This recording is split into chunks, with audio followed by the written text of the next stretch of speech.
আজকে গত ভিডিওতে মানে গতকালকে হচ্ছে এই প্রবলেমটা কন্টেন্টস ডুপ্লিকেটের প্রবলেমটা ব্রুট ফোর্স মেথড দিয়ে নেস্টেড লুপের মাধ্যমে সলভ করেছিলাম। আজকে এটা সর্টিংয়ের মাধ্যমে সলভ করব। এটা ব্রুট ফোর্সের থেকে একটু ভালো আরেকটু মেথড। সর্টিংয়ের মাধ্যমে সলভ করলে আমাদের হচ্ছে ডুপ্লিকেট যে মানে এলিমেন্টগুলো ওগুলো মানে হচ্ছে একসাথে হয়ে যাবে। যেমন হচ্ছে যদি অ্যাসেন্ডিং অর্ডারে সর্ট করি তাহলে হচ্ছে এক্ষেত্রে এই এই এই অ্যারেটাকে সর্ট করলে আমাদের হচ্ছে 1 1 2 3 আসবে। তো এটার জন্য এখন আমরা কোড লিখি। এখানে হচ্ছে কন্টেন্টস ডুপ্লিকেট ভ্যারিয়েবলটাকে ক্রিয়েট করার জন্য var নেওয়া হয়েছে অ্যান্ড হচ্ছে এই ফাংশনটার মধ্যে মানে এই ফাংশনটা এই ভ্যারিয়েবলের মধ্যে স্টোর করা হচ্ছে আর এই নামস নামে যে অ্যারেটা ওইটা এই ফাংশনের মধ্যে স্টোর করা আছে। ঠিক আছে, এবার হচ্ছে আমরা একটা বিল্ট ইন মেথড লিখবো জাভাস্ক্রিপ্টের জন্য। সেটা হচ্ছে অ্যারে ডট সর্ট। এটা সর্ট করার জন্য ইউজ করা হয়। এখন আমরা এ বি দুইটা এলিমেন্ট নিব। এ বি বেসিক্যালি নেওয়া হয়েছে এলিমেন্ট গুলো কম্পেয়ার করার জন্য। যদি হচ্ছে ওকে আমি আগে দেখাই, ইকুয়াল এ মাইনাস বি। ওকে, এখন এই লাইনটা বুঝাই। এখানে হচ্ছে ওয়েট একটু ভুল হয়েছে, এটা এখানে হচ্ছে এ বি কে এরকম দুইটা এলিমেন্ট কল্পনা করা হয়েছে। এখন হচ্ছে এ মাইনাস বি যদি হচ্ছে নেগেটিভ হয় তাহলে অ্যাসেন্ডিং অর্ডারের ক্ষেত্রে এ ফার্স্টে আসবে, অ্যান্ড এ মাইনাস বি যদি পজিটিভ হয় তাহলে হচ্ছে অ্যাসেন্ডিং অর্ডারের ক্ষেত্রে বি আগে আসবে। যেমন এখানে এটাকে আমরা এ ধরলাম, এটাকে হচ্ছে আমরা বি ধরলাম। হ্যাঁ, এখন যদি এ মাইনাস বি করি 1 মাইনাস 2 তাহলে হচ্ছে অ্যান্সার আসবে -1। যেহেতু নেগেটিভ তাহলে সেক্ষেত্রে বি হচ্ছে আগে সরি এ হচ্ছে আগে চলে আসবে।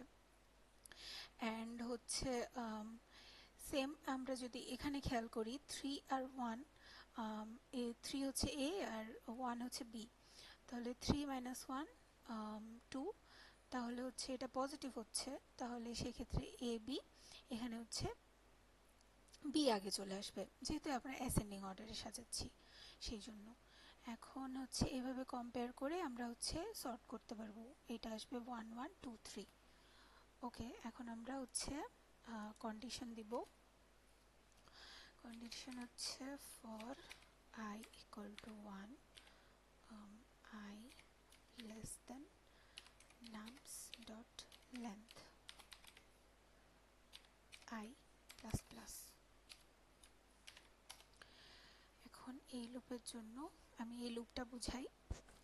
এখানে I equal to 1 নেওয়া হয়েছে কারণ হচ্ছে আমরা যে এলিমেন্টটা নিব সেই এলিমেন্টের সাথে তার পরের এলিমেন্টটাকে কম্পেয়ার করব। এই জন্য হচ্ছে I equal to 0 না নিয়ে আমরা I equal to সবসময় 1 নিব এই ক্ষেত্রে।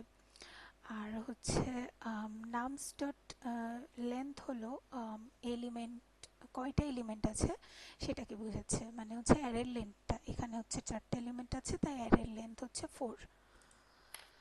এখন আমরা এই লুপটার মধ্যে একটা ইফ এলস কন্ডিশন দিব। If nums I equal nums I minus 1, then return true। এখানে যদি হচ্ছে ধরো এটা হচ্ছে 1 নাম্বার ইন্ডেক্স, সরি এটা হচ্ছে 1 নাম্বার ইন্ডেক্স, হ্যাঁ এটা 0 নাম্বার ইন্ডেক্স। ঠিক আছে, এখন হচ্ছে আমি 2 এর সাথে 1 কম্পেয়ার করছি। হ্যাঁ, সর্ট করার পর এখানে 1 1 2 3। হ্যাঁ, তো হচ্ছে এখানেও 1 আছে এখানেও 1 আছে। ঠিক আছে, এটা হচ্ছে নামস অফ I আর এটা হচ্ছে নামস i-1। তো এই দুইটা যেহেতু সেম তাহলে হচ্ছে ট্রু রিটার্ন করবে। আর এখানে হচ্ছে সর্টিং করার পর ওয়ান আসবে, এখানে হচ্ছে টু আসবে। তো সেক্ষেত্রে এখানে হচ্ছে two names of I and হচ্ছে এটা নামস i-1। তো এই দুইটা যেহেতু সমান না তাহলে হচ্ছে ফলস। তো যেহেতু প্রথমে হচ্ছে আমরা কন্ডিশনটা চেক করে এটা ট্রু আসছে তাহলে হচ্ছে এটা ট্রু রিটার্ন করবে।